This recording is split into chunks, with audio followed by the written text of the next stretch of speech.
వివాహేతర బంధం, అనుమానం, ఆర్థిక సమస్యలు, కుటుంబ కలహాలు కారణాలు ఏవైనా సరే కాపురాల్లో చిచ్చురేగుతోంది. ఈ క్రమంలో భార్య లేదా భర్తను హత్య చేస్తున్న ఘటనలు చూస్తూనే ఉన్నాం. గతంలో ప్రియుడి సాయంతో భర్తను చంపి ముక్కలుగా నరికి డ్రమ్ములో పెట్టి సిమెంటు నీళ్లు పోసిన భార్య ఉదంతం అందరికీ తెలిసిందే. సరిగ్గా ఇలాంటి ఘటనే మరొకటి జరిగింది. కాకపోతే ఈసారి భార్యను భర్త చంపేసి చెక్కపెట్టెలో దాచిపెట్టాడు. కానీ ఏం తెలియనట్టు డ్రామా ఆడాడు. సీన్ కట్ చేస్తే ఓ చిన్న లెటర్ అతని బాగోతాన్ని బయటపెట్టింది. ఈ ఘటన సూరత్లో సంచలనం సృష్టించింది.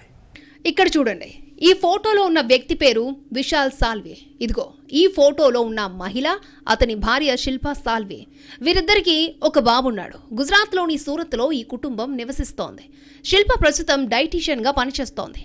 సజావుగా సాగుతున్న వారి సంసారంలో అనుమానం చిచ్చుపెట్టింది. నిత్యం శిల్ప మీద అనుమానం వ్యక్తం చేస్తూ విశాల్ ఆమెతో గొడవ పడేవాడు. ఇలా ప్రతిరోజు గొడవలు జరుగుతూనే ఉన్నాయి. ఈ క్రమంలో 4 రోజుల క్రితం శిల్పా సాల్వి కనిపించకుండా పోయింది. దీంతో తనకు తెలిసిన చోటల్లా వెతికాలని, కానీ ఆమె కనిపించలేదంటూ పోలీసులకు ఫిర్యాదు చేశాడు విశాల్. అంతేకాకుండా తనకేదో అనుమానంగా ఉందంటూ ఫిర్యాదులో పేర్కొన్నాడు. తన భార్యని వెతికి తీసుకురావాలని కోరాడు. విశాల్ ఫిర్యాదుతో పోలీసులు దర్యాప్తును షురూ చేశారు. అన్ని కోణాల్లో ప్రయత్నించినా ఎలాంటి చిన్న క్లూ కూడా లభ్యం కాలేదు. ఇలా ఓవైపు పోలీసులు ప్రయత్నిస్తూ ఉంటే అతని ఇంట్లోనే దొరికిన లెటర్ అసలు దొంగ ఎవరో తేల్చేసింది. ఇంట్లో ఓ లెటర్ దొరికిందంటూ విశాల్ కొడుకు పోలీసులకు ఆ లేఖను అందించాడు. నేను చాలా పెద్ద తప్పు చేశాను. శిల్ప ఇక మనకు లేదు అని రాసిపెట్టుంది. ఆ చేతిరాతను పరిశీలించిన పోలీసులు విశాల్ హ్యాండ్ రైటింగ్తో సరిపోల్చుకుని అతడే ఏదో చేసి ఉంటాడని అనుమానించారు. అతన్ని తమదైన స్టైల్లో విచారించగా భయంకరమైన నిజం బయటపడింది. విచారణలో భాగంగా పోలీసులు విశాల్కు చెందిన ఓ పాడుపడ్డ బంగ్లాను గుర్తించారు.